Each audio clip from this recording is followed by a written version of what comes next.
Hello, everybody, and welcome to the TeacherCast Educational Broadcasting Network. My name is Jeff Bradbury. Thank you so much for joining us today and making TeacherCast your home for professional development. Today, we're going to be talking all about math and asking that very, very important question: does math and technology ever coexist in the classroom? My guests today are from two amazing companies, and we're here to say, I don't know. Does it exist? There's, of course, several great ways that you can reach out and be a part of this and all of our shows. We love it when you find us on Twitter at TeacherCast. Leave us a voice message over at teachercast.net/voicemail. And, of course, subscribe to this and all of our shows on iTunes and on YouTube.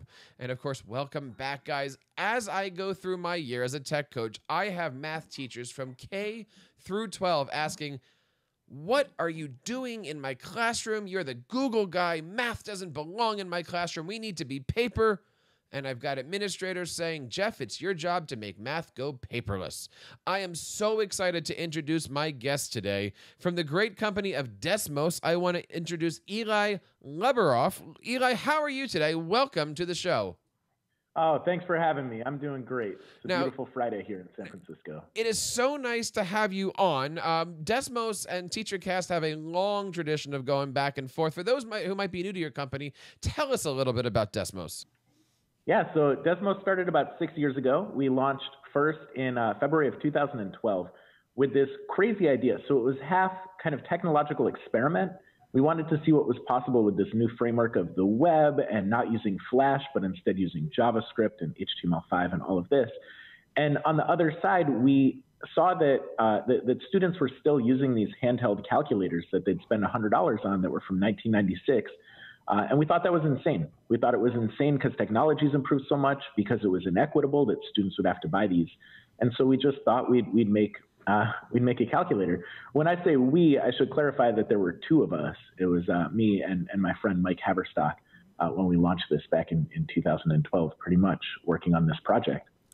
And in the 6 years since, it's just been so fun to see what an impact it can have when you make technology that is freely available to every student and every teacher, and it's been translated into 30 languages. And a recent effort has been everything around making it also accessible so that vision impaired and blind students and physically impaired students can use it, which is part of how we stumbled upon TextHelp and Equatio, was this shared mission of making technology that works for every student, not just for some students.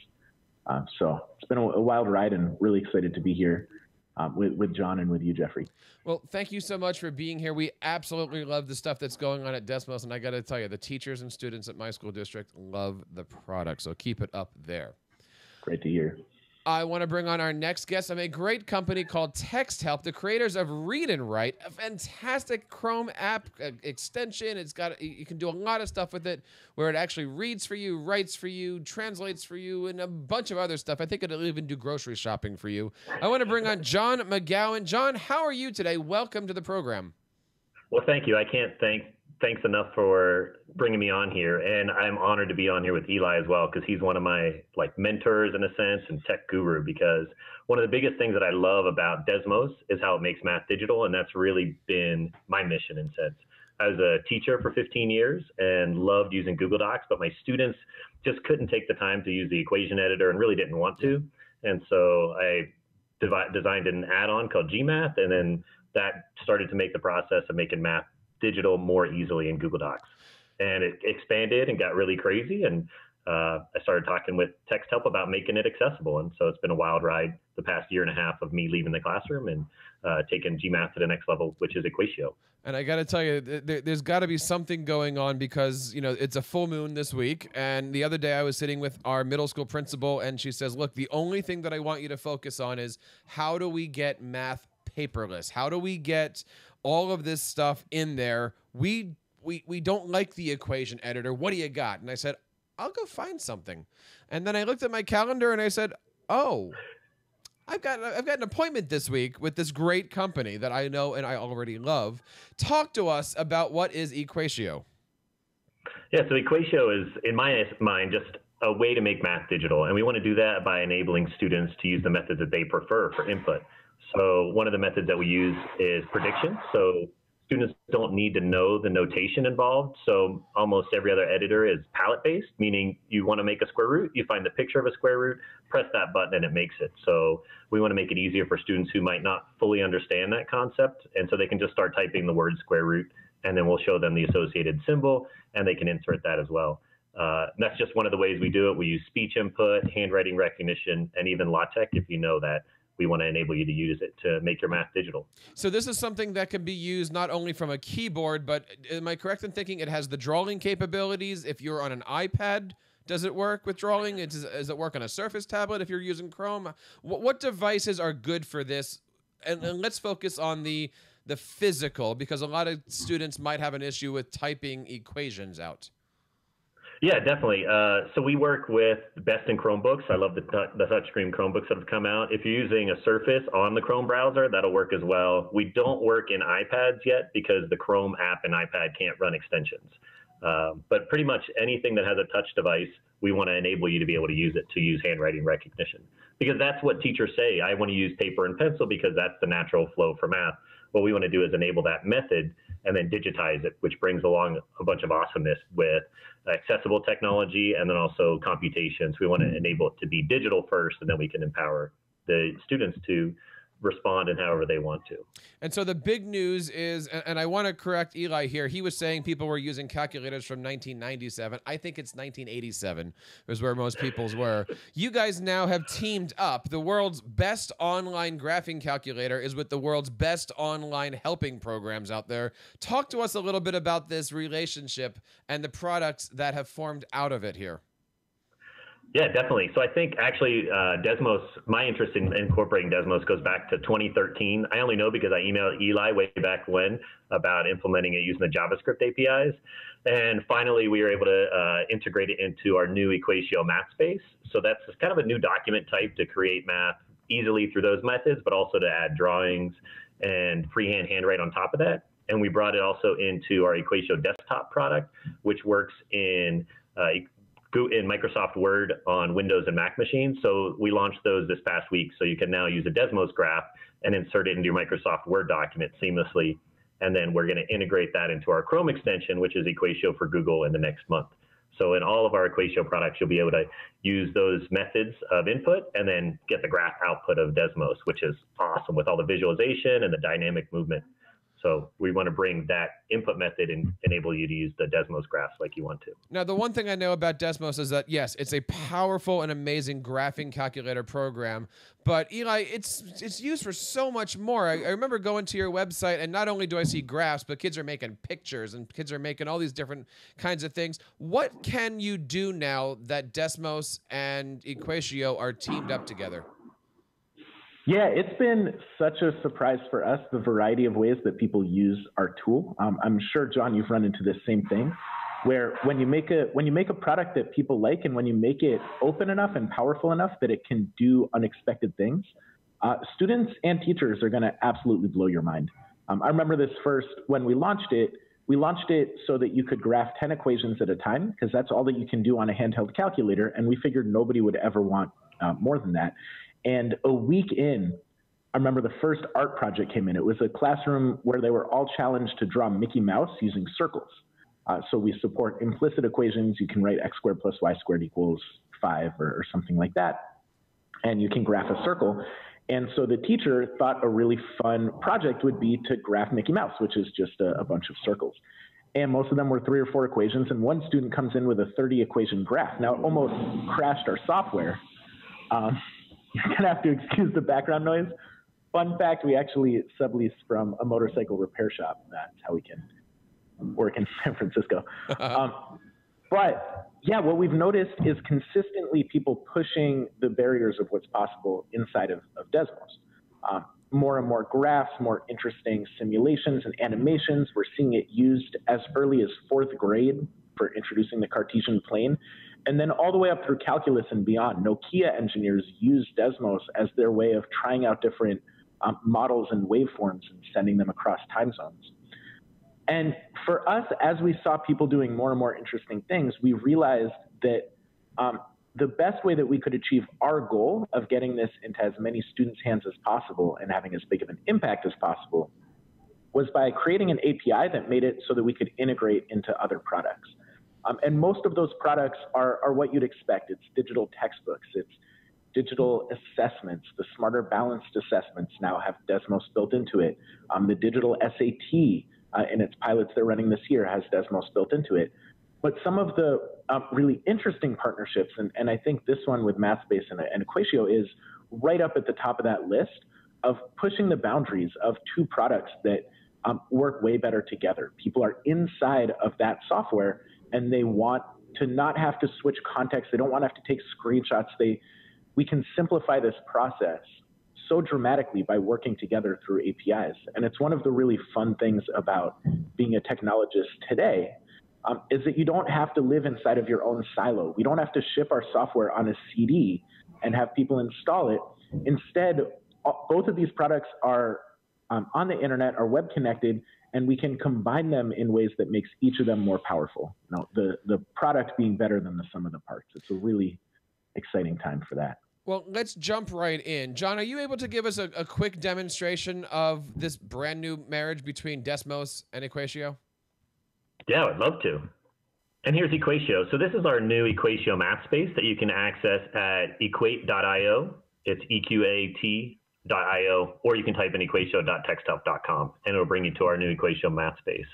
So what Equatio math space is just a way to represent your thoughts digitally. And so we want to give you, and the students preferably, as many input methods as they need, and then we make it digital, and that creates this awesome digital bridge for teacher and student interaction. So one of the ways that we have is our equation editor that has prediction in it. So if I want to make 3x squared, I can just start typing 3x and then hit SQ, and it'll predict what if I want to do x squared, square root, square, any of those math or science terms that I want to use. So I don't need to know what that math notation looks like from symbol representation. I hit enter and it automatically creates that. So I love that for students to be able to bring that bar down of representing their thoughts digitally without explicitly knowing the notation. If they're not 100% sure, we kind of help them out with that. And so if you want to make that, you can just click insert math, and then we drop it into our math space, and you can drag that out. You can make it bigger, and it doesn't pixelate. It's just a great way to represent your thoughts. That's one of our ways we use is prediction. Another way that we have is handwriting recognition. So you can also click and drag up. You can pull this screen up as much as you want if you want more space. I have a touchscreen Chromebook. There's tons of new stylus-enabled devices. As long as you're using a full Chrome browser, we work. And so if I want to make 3x squared, I literally just start handwriting the same thing, and then we render it over here in the typed format. And so that can insert that as well. You can also go over and do the same thing in speech input. So I can use some speech input and say the same terms, and we'll filter out non-math terms. 3x squared. And so it tells me over here what it thinks I said. Sometimes it doesn't get it right because of diction or background noise, but for the most part, it does a great job. Sometimes it also changes using machine learning, but it'll recognize it over here. Also, it'll filter out non-math terms, filtering out non-math stuff. And so you can see it didn't write any math because that's what it thought I said. So that's a pretty fun part. So it can help students to parse out what is math and what is not math and what we think. So I love those components. But the beautiful part is any of those input methods, we can then bring and make a graph of that as well. So that's the new Desmos component. All I have to do is if I make any of my other input methods, I click on the Desmos graph editor and we activate Desmos, and we automatically import those methods into here to create our Desmos graph. So that's, for me, is super awesome. A student can literally say 3x squared, and we'll typeset it, and then they can see what the graph of that looks like without having to know how to type that, how to make that 2 go up in the superscript, any of those types of technical parts, which are not really required to demonstrate your knowledge. They're just technical barriers to representing your math digitally. Another component that we have is we built in our prediction into the Desmos window. So the same thing, I can hit 3x squared, and it'll make that automatically. And then the other beautiful part that I love about Desmos as a teacher, literally Desmos changed my teaching style. Teaching Algebra 2 for graphing, I'd spend like a week on quadratics. And now all I have to do is I can do A, X, and then squared. And it says, hey, do you want to make a slider? So I click on that A, and now I can say, hey, what does the A do? What happens when A gets bigger, when it gets smaller, when it gets negative? And I can just run this and watch it go, and my students instantly can say, whoop, oh, right there, it goes negative. Oh, and it flipped upside down. That type of instant visualization makes the connection between the content and the underlying math that I can't do in any other way. So I think that's my number one reason to tell teachers why you need to incorporate digital technology into your classroom, because it can do things that you can't as a teacher that paper and pencil can't. Honestly, if I had even the best grapher in the world try to do that in paper and pencil, it would take them they would still be, plotting their axes and labeling them correctly, which are skills in themselves. But really, when I want to work on the graphing content, I want them to work with the graph and not the construction of it behind there.